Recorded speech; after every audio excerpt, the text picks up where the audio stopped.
I heard a familiar voice at the restaurant we were at for my daughter's birthday. That voice and the way of speaking were undoubtedly my husband, who was supposed to be on a business trip. Sorry. I thought I had made a reservation at that fancy restaurant. I messed up big time. Don't worry about it. I'm happy anywhere as long as I'm with you. Thanks. You are so sweet. God, I love you. Their conversation sounded like something out of a lovey-dovey couple. There was no doubt. It was his affair in progress. Unaware of my presence, he continued professing his love. My previous wife passed away, you know. I was able to recover because of you. Holding the hand of his girlfriend, he earnestly spoke to her. Marry me. Let's be happy together. At that moment, my anger reached its peak. Previous wife? She passed away? What the heck is he talking about? Your wife is right here. Overtime and working on weekends were all lies. Proposing to his girlfriend on our daughter's birthday is just unforgivable. My husband, who had been betraying us, would face reckoning the next day. My name is Nala. I'm a working wife in my 6th year of marriage. After graduating from college, I focused on my career at my major bank. And before I knew it, I was in my late 20s without a boyfriend. Freaking out, I joined a local singles party with my friends. And that's where I met the man who would become my husband. Kyle was easygoing and had a positive impression. I was over the moon when he asked me out. After a year of going out, he popped the question. Babe, I will make you the happiest wife, so marry me. Oh my God, yes! I love you so much! And so, we got engaged. After that, we went to announce the news to my parents, who were as happy as us. Then, it was his family's turn. But his mother had already passed away, so there was only his father. As we headed to Dave's place, Kyle mentioned something about him for the first time. I have to admit, I'm not very comfortable around him. Oh, why? He's pretty stern, and he used to give me a hard time when I was younger. I see. I had no idea. He sounded nervous, so I tensed up a little as we approached the house. Contrary to my imagination, Dave gave me a warm welcome. While he seemed tough, he treated me with courtesy. Nala, he can be a handful sometimes, but please take care of him. Don't worry, Dave. I'm used to it by now, haha.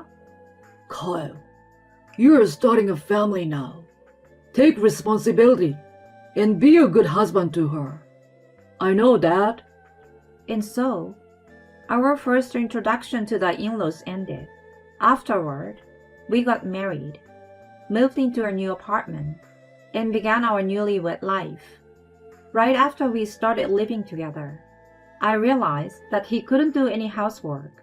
Well, he used to live alone, so it was more like he had no intention of doing it. Dirty laundry would be all over the floor, and he wouldn't even bother to clear the dishes after eating.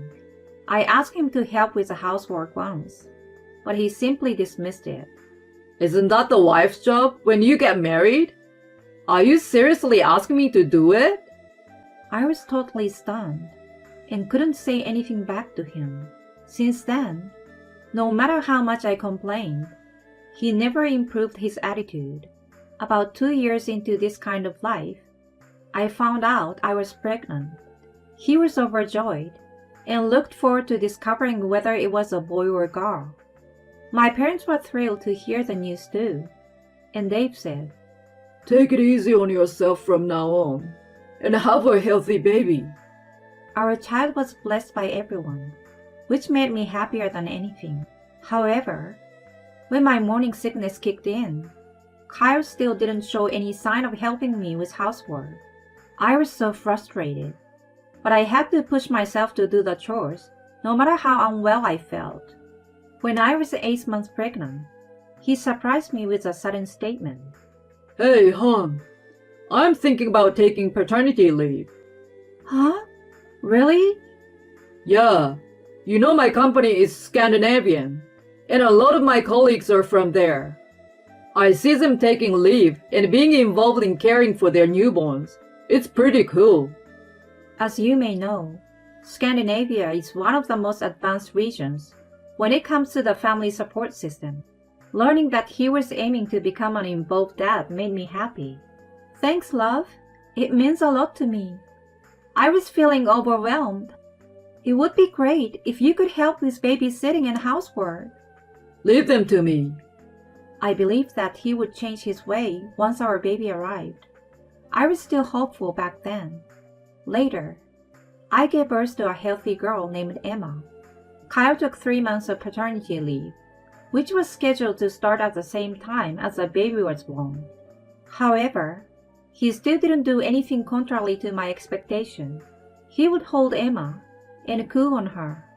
But as soon as her diaper was wet or she started crying from hunger, he would hand her over to me.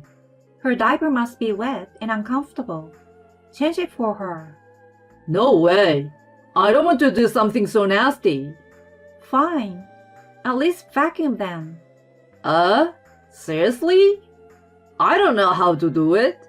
So better you do it. He didn't make any effort to learn how to take care of our baby, let alone help with housework.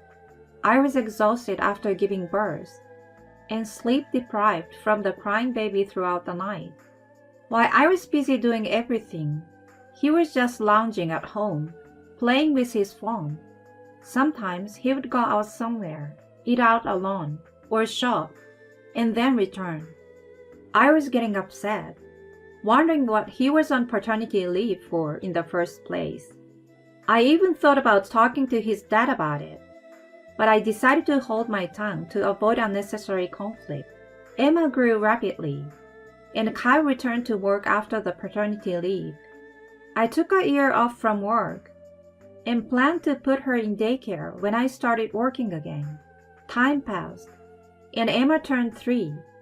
We might have appeared to be a happy family at first glance, but my frustrations had been building up for the past few years. Kyle, as usual, wouldn't lift a finger when it came to housework and childcare.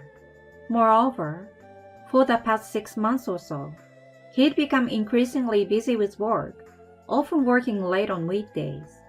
He even claimed to have to go in on weekends, which was supposed to be the only time he could spend with Emma. Since I had been handling everything related to her, she had naturally become attached to me. Still, I thought I had to support Kyle because he was busy with work, so I somehow managed things day by day. As Emma's 4th birthday approached, I brought up an idea when he came home late one night. Hey honey, I want to talk to you about something. What? I'm tired, you know. He replied with a hint of annoyance, but I continued with a serious expression. Emma's birthday is next Wednesday. I really want us to celebrate as a family, so can you try to come home early? No way. I'm swamped with work right now. Anyway, I've got a business trip that day. Oh, come on. You've been spending no time with her for a while now. She misses you. Yeah, right. She's always glued to you, calling for her mommy. That's because you... Before I could raise my voice, he interrupted, looking annoyed. Let's drop it. I don't want to argue about this anymore. He headed off to take a shower. Left behind, I was utterly shocked. Then, Emma's birthday arrived. Kyle had gone on a business trip early in the morning. When I asked Emma what she wanted to eat for her birthday, she energetically replied, "Kids meal!" She loved it at the nearby chain restaurant. I agreed to her request, and after picking her up from daycare, we headed there. However, it was closed for renovation. Well, we have no choice. Let's go to a different location. And so, we ended up going to another one a bit farther away. The place was crowded, and we had to wait for about 20 minutes before being seated. I'm really hungry. You can eat as much as you want. We'll get some cake too. While having a conversation, I looked up, and my heart leaped out of my chest. The man sitting diagonally across with his back to us looked just like Kyle. Emma's meal was brought to her, and a pasta dish was placed in front of me. I stealthily observed the other table. Then, I overheard their conversation. I'm sorry, Monica. I made a reservation at the fancy restaurant, but I messed up the date, and now we're here. The voice and the way of speaking were undoubtedly Kyle, who was supposed to be on a business trip. Then a woman, referred to as Monica, said, Don't worry about it. I'm happy anywhere as long as I'm with you. Thanks. You are so sweet. I was sure it was the scene of his affair. I operated my phone nervously and pressed the record button. His voice was being recorded on the phone. I had planned to have this conversation in a proper restaurant, but What is it? as you know, my previous wife passed away. I was able to recover because of you. Oh, baby. Holding her hands, he said with a serious tone. So Monica Reed, marry me.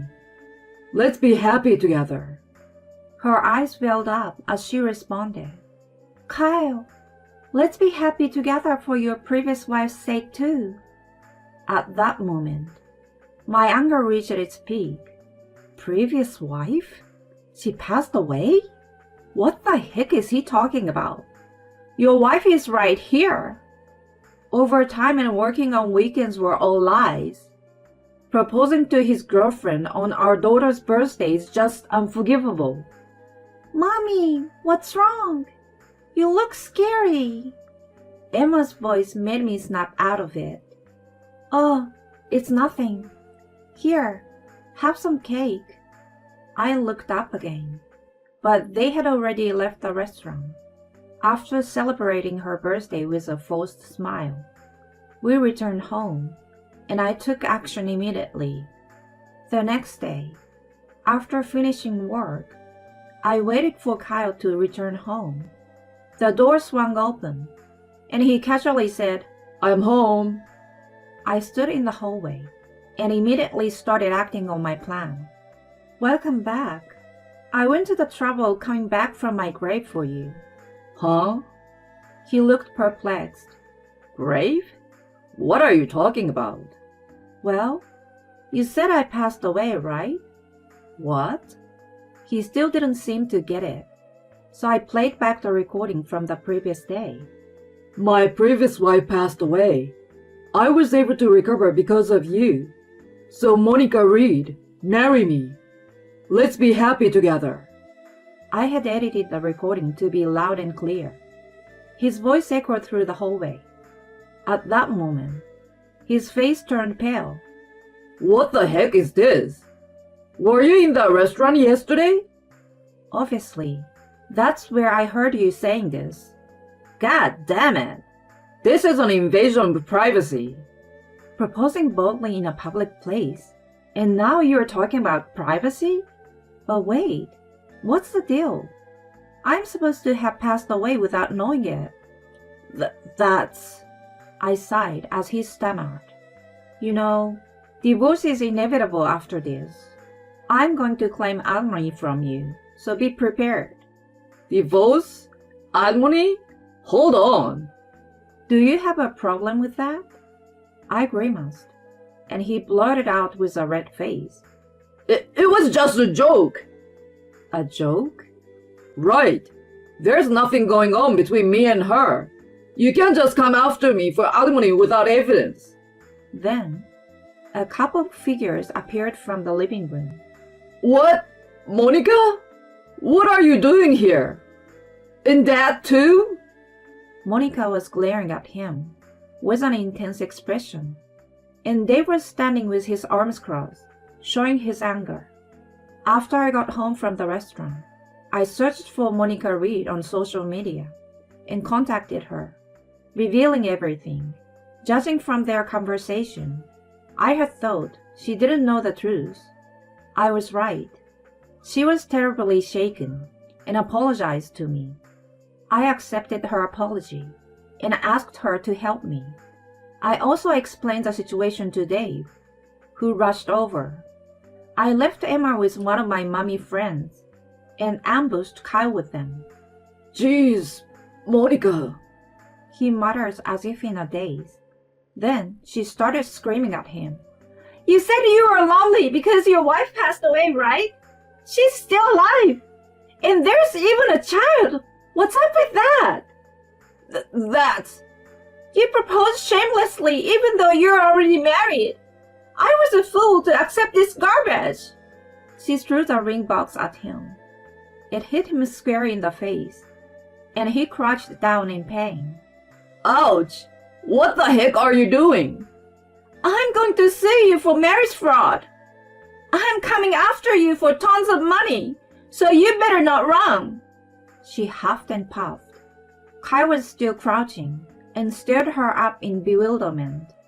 The next to speak was Dave. You are really a fool. You betrayed Nala and Emma, and on top of that, you deceived a young woman. You're an absolute idiot who was straight from the past. It's empathetic as it gets. He then approached Kyle and delivered a powerful slap. There was a sharp sound, and Kyle groaned. He writhed in pain, clutching his face but not uttering a word. I watched him with a cold gaze. Come on, get up. First, apologize to Nala. Dave's face was contorted in anger, and he pulled him up. Tears welled up in Kyle's eyes as he began to apologize. I'm so sorry, Nala. Please forgive me. Please say you forgive me. Otherwise, my old man's going to... I don't even want to think about it. He trembled and hung his head down, and I gave him a tongue lashing. Who would forgive you? I don't want a husband who doesn't do any housework or childcare, and on top of that, cheats without a care in the world. We're definitely getting divorced, even if I have to fight in court. I will make sure I get custody and alimony. Oh no! He looked dazed while Dave grabbed him by the scruff of his neck and dragged him out of the house. Then Monica took my hand and apologized again. I too said, I apologize for my husband's behavior. Later, my divorce with Kyle was finalized, and I gained custody of Emma. I claimed $130,000 in lump sum as alimony for his infidelity and child support. Apparently, Monica also managed to get some compensation from him. Of course, he couldn't afford such a large sum, so Dave lent him the money and paid it off. He was furious about the whole incident and made Kyle quit his job. He arranged for him to work at an acquaintance's forestry company. Kyle is currently deep in the woods, cutting trees and repaying the debt to Dave. He's never done manual labor before and is put to hard work under a younger boss. He's said to be toiling away in utter desperation. I have no sympathy for him whatsoever. On the other hand, I used the alimony to move and start a new life with Emma. I was worried that she might miss her dad, but she's been smiling and said, As long as Mommy is with me, it's okay. I make sure she sees Dave regularly, and he showers her some gifts every time. I'm looking forward to watching her grow and living life with a positive attitude.